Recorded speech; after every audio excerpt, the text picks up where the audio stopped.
And he names these families and he honors them. Ephraim, Benjamin, Machir, Issachar, Reuben, Gilead, Dan, Asher, Zebulun, and Naphtali.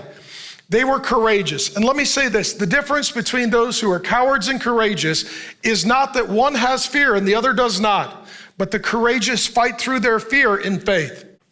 Cowards don't fight through their fear, they surrender to their fear.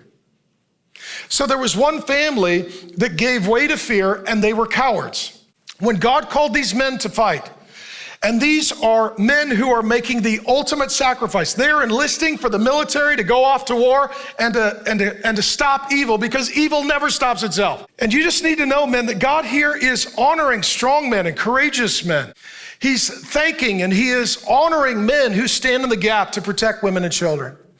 And we just live in this sick day when we live in a culture that criticizes police officers and first responders and soldiers. And here we see God naming and honoring them in front of their families to give them the dignity that they deserve for the sacrifice that they have made. And you need to know, in this house, we thank you for being good men. We thank you for standing in the gap for women and children. We thank police officers. We thank first responders. We thank firefighters. And for those who served in current or past military service, we say thank you and God bless you. Our freedoms are secured because you got over your fear and you got into the fight. All right? That's what's going on here in this text. And then there is a family of cowards. And here's what it says, verse 23, curse, morose. Curse, morose. That's a man who led a family. Says the angel of the Lord Jesus, curse its inhabitants thoroughly, because they did not come to the help of the Lord against the mighty. They're cowards. And what they're guilty of here, as many men are, is a sin of omission. There are two primary ways to sin. Commission, where you do the wrong thing. Omission, where you don't do the right thing.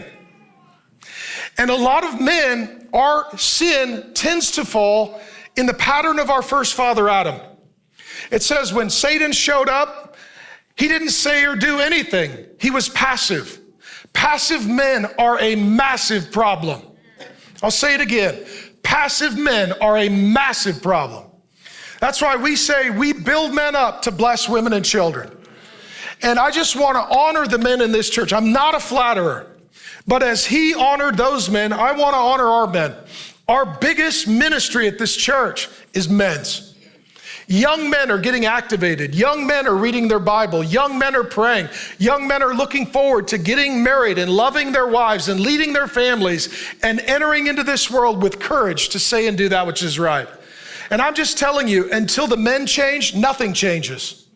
But once the men start worshiping, everything starts changing. You show me a room filled with guys who raise their hands and surrender to Jesus, but will put up a good fight to everyone else. And I'm telling you, that's the hope of the future right there. It's those guys. Those are the men here.